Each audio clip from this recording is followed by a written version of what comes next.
할렐루야. 예, 로마서 3장 23절 말씀을 먼저 읽겠습니다. 다 함께 읽겠습니다. 시작. 모든 사람이 죄를 범하였음에 하나님에 이르지 못하더니. 아멘. 이 보십시오. 모든 사람이 죄를 범하였음에 하나님의 영광에 이르지 못하더니 합니다. 그래서 무슨 말씀입니까? 모든 사람들이 죄로 인해서 구원에 이르지 못하게 되었다 하는 말씀입니다. 그래서 하나님께서 죄인된 상태인 우리를 그대로 내버려 두셨으면 우리 영혼이 멸망받아서 지옥 유황불로 떨어질 수밖에 없는 그런 존재이었다 하시는 겁니다. 그런데 하나님께서는 우리를 사랑하시는데 너무 사랑하셨습니다. 외아들, 독생자 하나밖에 없는 그 아들을 우리에게 내어주시기까지 사랑하셨다는 것이요. 이보다 더한 사랑이 어디 있습니까? 자기의 독생자를 내어줄 만큼 사랑하셨다는 겁니다. 그래서 하나님께서 구원에 이르지 못하는 우리를 구원에 이르게 하기 위해 아들을 보내주시고 그 아들을 제물로 십자가에 매달아 피 흘려 죽이셨습니다. 그래서 모든 사람이 십자가에 못 박혀 피 흘려 죽으신 하나님의 아들 예수님을 나의 주님으로 영접하고 나의 구주로 시인하고 마음으로 믿으면 어떻게 됩니까? 죄 사함을 받고 구원에 이르게 하셨습니다. 하나님이 만드신 방법이에요. 우리를 구원에 이르게 하시려고, 그 지옥 불에 떨어지지 않게 하시려고, 구원에 이르게 하시려고 하나님께서 구원에 이르는 길을 이렇게 만드셨다는 겁니다. 그런데 오늘 성탄절에 우리가 좀 깊이 생각해 볼 것은 우리를 죄인된 상태에서 구원하시기 위해 아들을 보내주실 때 하나님은 사람을 사용하셨다는 거예요. 사람을 통로로 삼아가지고 이 땅에 그 아들을 보내셨다는 거죠. 하나님이 통로로 삼으신 사람이 누구입니까? 마리아와 요셉입니다. 마리아라는 통로를 통해서 요셉이라는 통로를 통해 가지고 그 아들을 우리에게 보내주시고 그 아들을 십자가에 매달아 못 박아 피 흘려 죽이심으로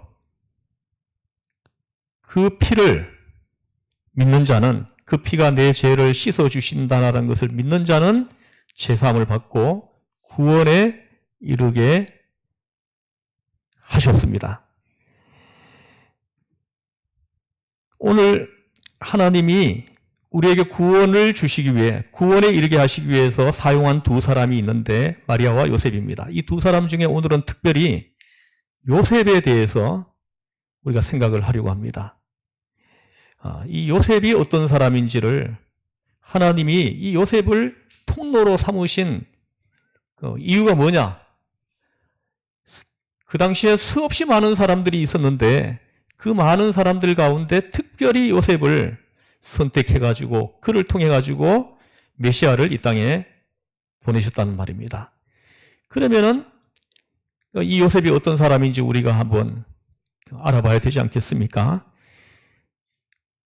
오늘 말씀을 전하기 위해 요셉을 살펴보니까 정말로 하나님이 통로로 삼을 수밖에 없는 이유들이 있더라고요.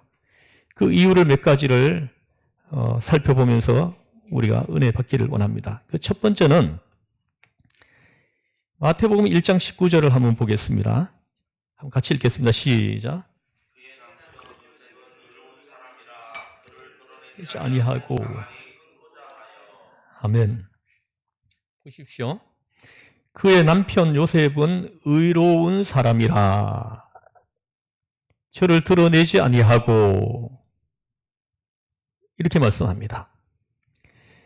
여러분 이 말씀을 읽고 들으면서 요셉이 어떤 사람으로 느껴지나요?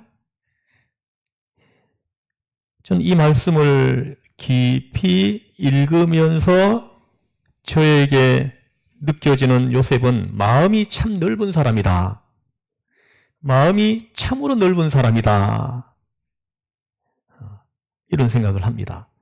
여러분 생각해 보십시오. 요셉과 마리아는 약혼한 사이입니다. 그러나 아직까지 동거하기 전이에요. 동침을 한 사실이 없습니다. 그런데 약혼 여인 마리아가 임신을 했습니다. 여러분들이 요셉이라면 어떻게 하겠습니까? 이럴 때. 그때나 지금이나 모든 남자들이 이럴 때 보일 수 있는 행동은 마리아를 죽이려고 하는 거예요. 안 그렇습니까?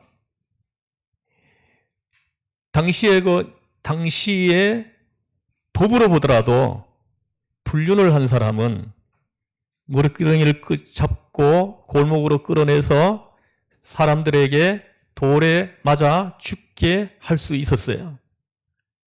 당시 법이 그랬습니다. 그런데 보십시오. 저를 드러내지 아니하고 합니다. 그 마리아가 임신한 그 사실을 사람들에게 드러내지 아니하고 그냥 가만히 끊고자 하여 이렇게 얘기를 합니다.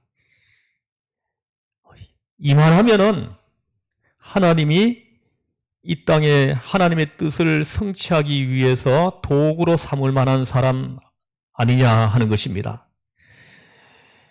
요즘 이런 사람이 있겠습니까? 오늘 이 말씀을 통해서 하나님께서는 우리 한 사람 한 사람이 요셉의 이런 인격에 이르기를 원하신다 하는 주님의 음성을 우리가 들어야 합니다. 우린 너무 급해요. 너무 화를 빨리 냅니다. 이런 경우에는 막 보복하려고 하고 아주 생매장시키려고 하고 보통 사람이라면 그렇게 하지 않습니까? 그런데 이 사실을 드러내지 않았다는 거죠. 드러내지 않았다. 이만하면은 하나님이 메시아를 이 땅에 보내는데 도구로 삶을 만한 사람이 아니냐 하는 것입니다. 그래서 여기서 보면 이따가 뒤에서 또 언급을 하겠습니다. 어쨌든 요셉은 마음이 넓은 인격을 소유한 사람이었다 하는 사실입니다. 저는 저와 여러분 한 분 한 분이 마음이 넓은 인격을 소유하는 사람들이 되기를 주에서 축복합니다. 우리 예수 믿는 사람들은 마음이 넓어야 돼요. 너무 조급합니다. 너무 급해요. 너무 화를 잘 냅니다.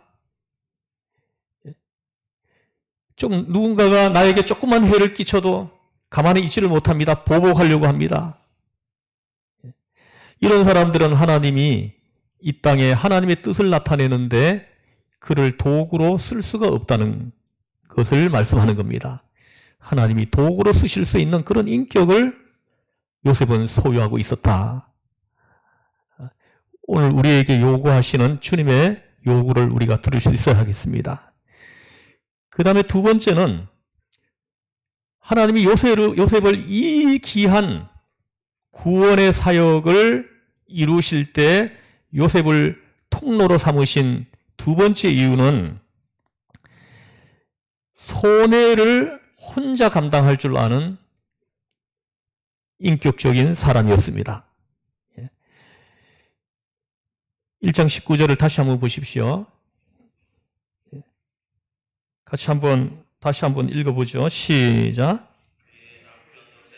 의로운 사람이라 그를 드러내지 아니하고 가만히 끊고자 하여. 보십시오. 처녀가 잉태했습니다. 기가 막힌 일이에요. 우리가 하나님이 이 일을 하셨다 하는 사실을 알기 전에는 기가 막힌 일인 거죠. 그러면 처녀가 잉태했는데 그 처녀를 데려와서 아내를 삼는 것은 당시 율법으로 보면 부정한 사람입니다. 부정한 사람이 되는 거예요. 그러나 끊기는 끊어야 합니다. 끊어야 합니다. 그런데 오늘 말씀을 보십시오. 가만히 끊고자 했다 합니다. 가만히 끊고자. 이 사실을 드러내지 아니하고 가만히 끊고자 했다는 것입니다. 여기에는 어떤 말씀이 포함되어 있는 겁니까? 가만히 끊고자 했다라는 것은 모든 손해를 자신이 담당하겠다는 거죠. 이로 인해서 발생하는 모든 손해, 희생을 자기가 감수하겠다. 이런 마음이 지금 여기 있는 겁니다. 여러분 보십시오. 요즘도 보니까 결혼식 하는데 비용이 참으로 많이 들더라고요.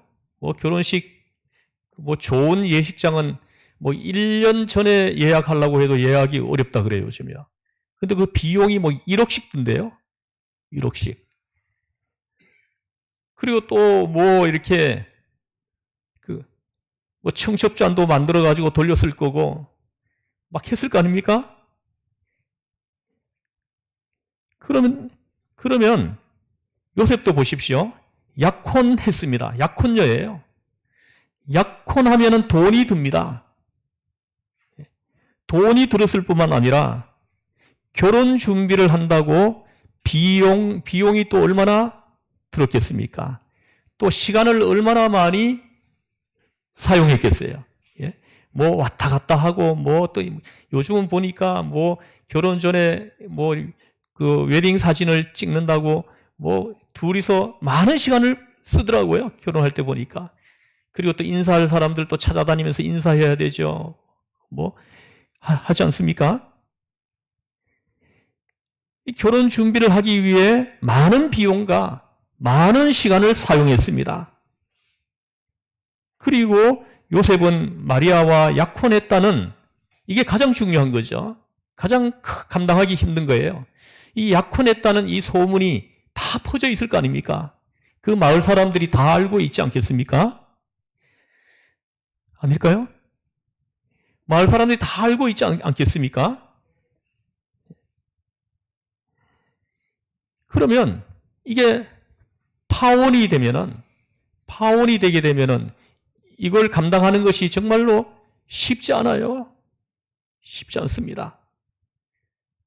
근데 요셉이 오늘 저를 드러내지 아니하고 가만히 끊고자 했다라는 것은 이 모든 손해를 자기가 감당하겠다는 거예요.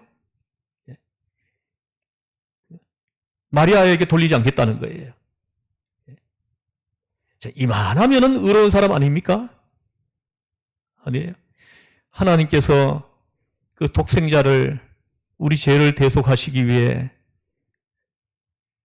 그 아들을 우리에게 제물로 보내주시기 위한 그 통로로 삼을 만한 인격을 소유한 사람이지 않느냐 하는 것입니다. 여러분 요즘도 보면 결혼하기로 해놓고 날 다 잡아놓고 청첩장 다 만들어가지고 돌리고 다 했습니다. 혼수도 다 하고 다 했어요. 그래 놓고 파혼하는 사람들이 있더라고요. 파혼하는 사람들이 의외로 많아요. 근데 제가 이렇게 보니까 파혼하는 사람들 보니까요.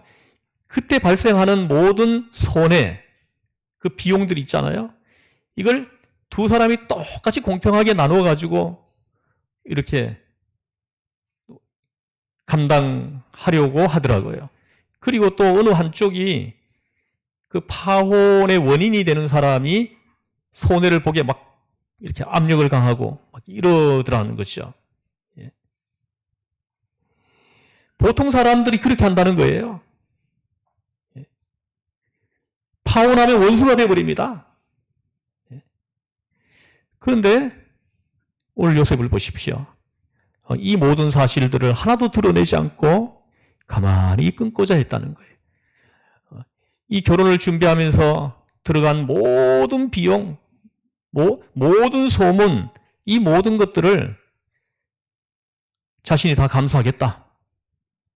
이 마음이 여기에 있는 것입니다. 참으로 요셉은 훌륭한 인격을 소유한 사람입니다. 참 이런 사람을 요즘 찾기가 너무 어려워요. 하나님께서는 일을 하실 때 이런 사람을 찾아내가지고 하나님의 일을 하신다는 메시지를 오늘 우리가 들어야 됩니다. 이런 사람을 오늘도 찾고 있습니다. 여러분 중에 이런 인격을 소유한 사람이 있는지를 찾고 있으시다는 거예요. 그 사람을 통해 가지고 우리 시흥전원교회 공동체를 지키고, 그 사람을 통해 가지고 또 한 사람의 영혼을 구원시키고, 그 사람을 통해 가지고 또 복음이 멀리 멀리 전파되게 하고 통로로 사용하신다는 거죠. 그래서 모든 손해를 자신이 다 감당할 생각을 하고 있다는 것입니다. 그 다음에 세 번째는 20절을 한번 읽어보겠습니다. 시작.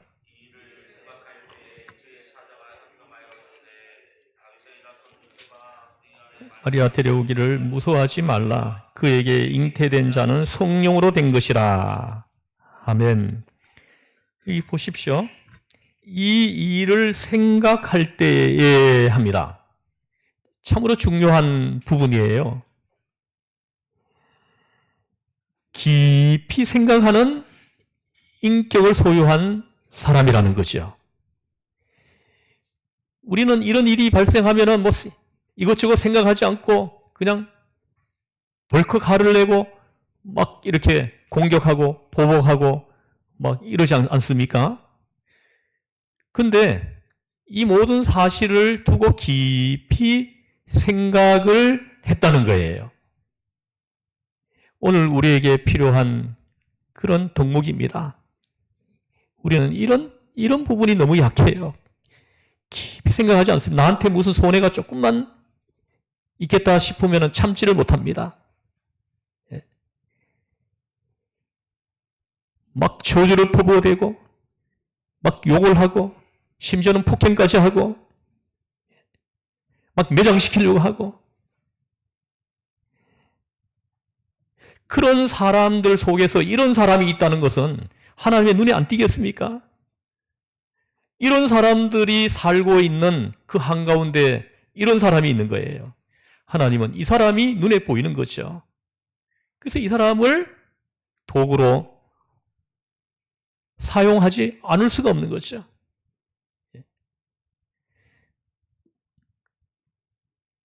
이 일을 깊이 생각할 때 보십시오.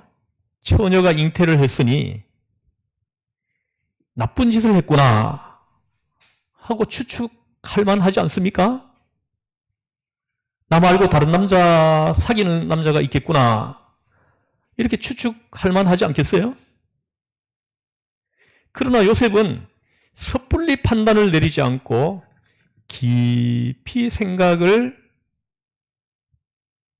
하고 있는 거예요. 깊이 생각을 하는 거예요. 내가 알고 있는 마리아라면은 그럴 사람이 아니다. 뭔가 여기에는 뭔가 충분한 이유가 있을 것이다. 이걸 깊이 생각하는 거예요. 왜 그랬을까? 왜 이런 일이 생겼을까? 깊이 생각을 합니다. 요셉은 자기가 손해본 것을 보상받을 생각이나 분하니까 원수 갚을 생각도 없습니다. 오로지 어느 것이 하나님의 뜻입니까? 내가 이럴 때 어떻게 하는 것이 하나님이 원하시는 겁니까? 이걸 깊이 생각하는 거예요. 어떻게 하면 사람에게 더 큰 손해를 안 끼치고 일을 끝내겠습니까? 어떻게 하면 마리아가 욕을 당하지 않고 이 문제를 해결할 수 있겠습니까? 이 선한 생각으로 가득 차 있는 겁니다. 선한 목적을 가지고 지금 생각을 하고 있는 것입니다. 요셉은 하나님께 내가 이때 하는 이 행동이 하나님께 영광이 될 것이냐, 욕이 될 것이냐,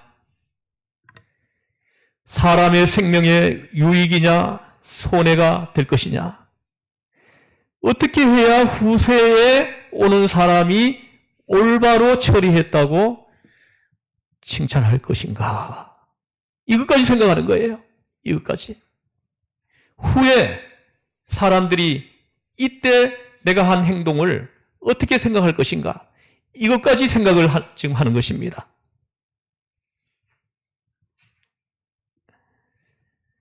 깊이 생각하는 것입니다. 그리고 네 번째, 하나님이 그 많은 사람들 중에 요셉을 콕 집어가지고 아들을 우리에게 주실 때 도구로 사용하신 이유는 하나님의 말씀을 명심하고 순종하는 사람이라. 우리가 한번 21절 먼저 한번 읽어보겠습니다. 21절 시작.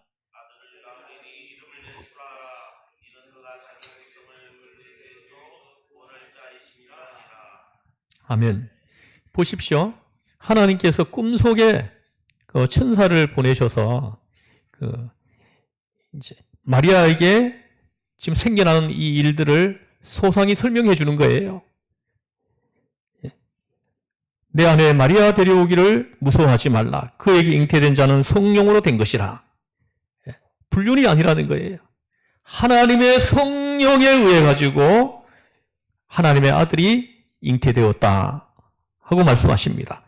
근데 그 아들을 낳을 것인데 그 아들의 이름을 예수라고 지어라. 이름까지 알려주는 거예요. 이 예수의 이름의 뜻이 뭐냐?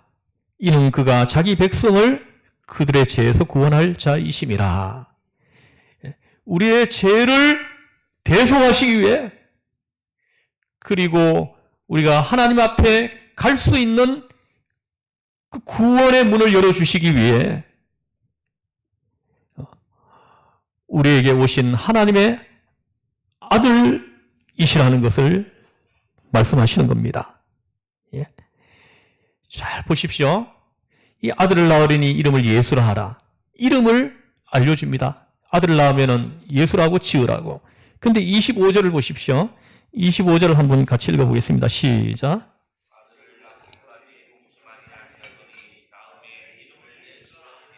아멘. 아들을 낳기까지 동침하지 아니하더니, 참 요셉은 참 보통 사람이 아니에요. 참으로 의로운 사람입니다.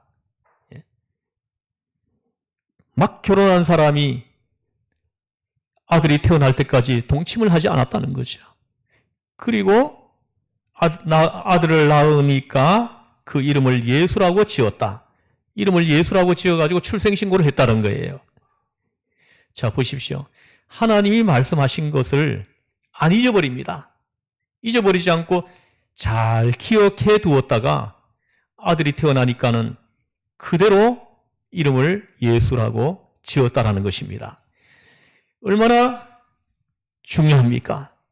우리는 하나님의 말씀을 듣습니다. 들을 때밖에 없어요. 하나님 말씀을 우리가 들으면 이걸 잘 기억해 둬야 돼요.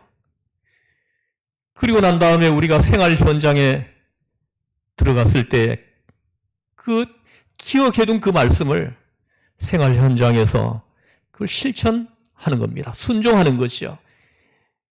여기까지 이르기를 지금 우리에게 요구하고 있으신 겁니다. 근데 오늘날 보십시오. 수많은 그리스도인들이 있습니다. 그들이 얼마나 많은 말씀을 듣습니까?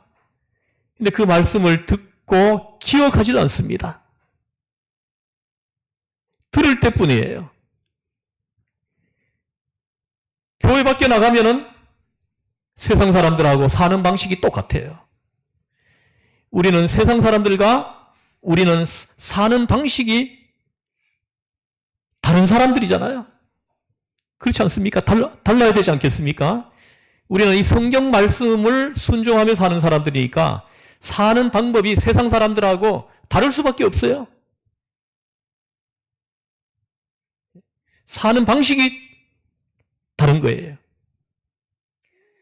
그래서 우리가 사는 방식이 너무 좋아가지고 저 세상 사람들이 저 사람들 무리들 속에 난 들어가고 싶다. 이런 마음이 생기게 해야 되는 거예요. 그래서 그들이 우리 무리들 속에 들어오는 거죠. 이게 전도입니다. 이렇게 전도가 돼야 되는 거예요. 우리 시흥전홍회 공동체가 이렇게 이 사는 방식이 성경에 근거해가지고 우리의 삶의 방식이 만들어지는 그런 공동체가 되기를 바랍니다. 그래서 구별되는 거예요. 세상 사람들이 사는 방식과 우리 공동체 지체 한 사람 한 사람이 사는 방식이 구별되는 거예요. 그러면은 구별되면 사람들 눈에 그게 보이겠죠. 그럼 그게 너무 좋아서 우리 공동체 안에 들어오고 싶은 마음이 생기고 우리 무리들 중에 한 무리가 되기를 원하지 않겠습니까? 그렇게 돼야 우리 교회가 교회 아니겠습니까?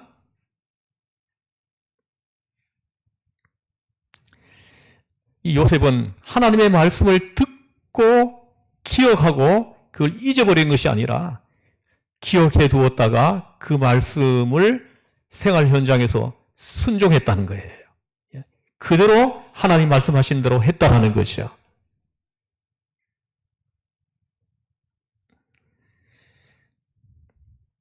아들을 낳으리니 이름을 예수라 하라 하신 말씀을 기억했다가 아들을 낳으니까 이름을 예수라고 지어서 출생신고를 했다는 것입니다. 그리고 마지막으로 하나 19절 다시 한번 우리가 읽겠습니다. 시작.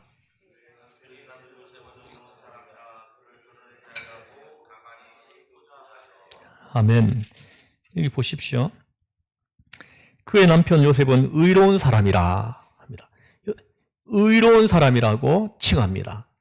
그 로마서 3장 10절에 보면 의인은 없나니 하나도 없다. 사람들 중에는 의인이 한 사람도 없다. 이렇게 말을 합니다. 그런데 오늘 본문에서는 요셉을 의인이라고 얘기하는 겁니다.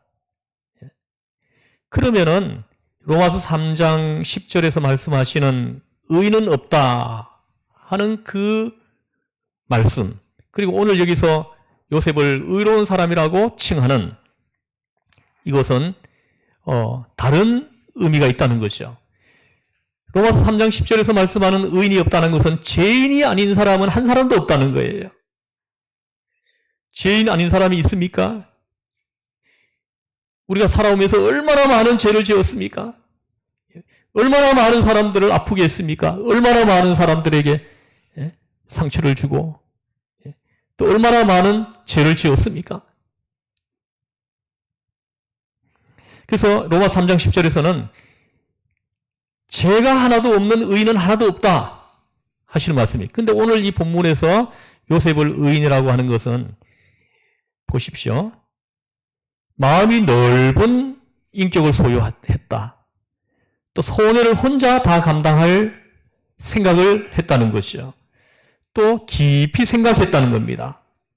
그리고 하나님 말씀을 기억해 두었다가 그 말씀을 순종했다는 거예요. 이만하면은 의로운 사람이다. 이런 뜻입니다. 이만한 사람을 찾고 있다는 거예요. 지금 우리들 중에서 이만한 사람을 찾고 있다는 것입니다. 오늘 이 말씀을 여러분들이 마음에 잘 품고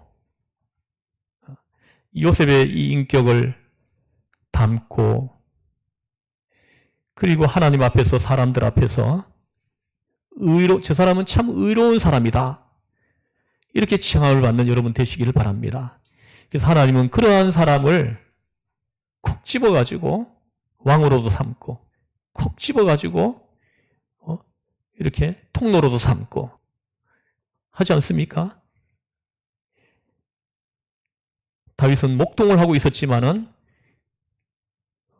의로운 사람 다윗을 하나님이 보시고 그를 거기서 빼내가지고 이스라엘의 왕으로 삼았지 않습니까? 여러분들은 하나님 앞에 귀하게 쓰임을 받기를 원하지만은 이런 인격을 소유하는 데 있어서는 관심이 없습니다. 그래서 오늘 이 요셉의 인격, 이 말씀을 여러분 잘 품고 하나님이 보실 때 수없이 많은 사람들 속에 있지만은 하나님의 눈에 그대로 탁 보이는 그리고 콕 집어가지고 그를 사용하는 이런 귀한 우리 한 사람 한 사람 되기를 우리 주 예수님의 이름으로 축원합니다. 기도하시겠습니다. 하나님 아버지, 요셉은 정말 화를 낼 수밖에 없는 그런 이 일이 눈앞에 나타났지만 그 화를 이긴 사람입니다.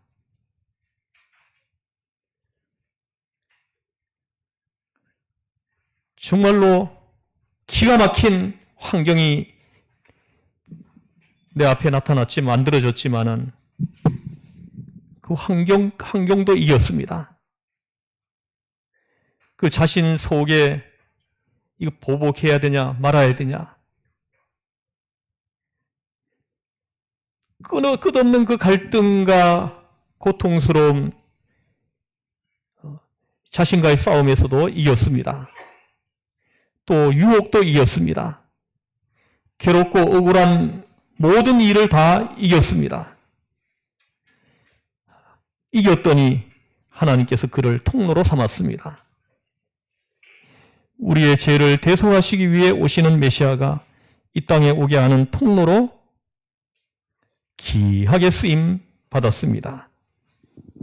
얼마나 놀라운 축복입니까? 하나님, 우리 한 사람 한 사람 모두가 이 요셉과 같은 은총을 받으며 살게 하여 주시옵소서. 우리 죄에서 구원하신 예수님의 이름으로 기도드리옵나이다. 아멘.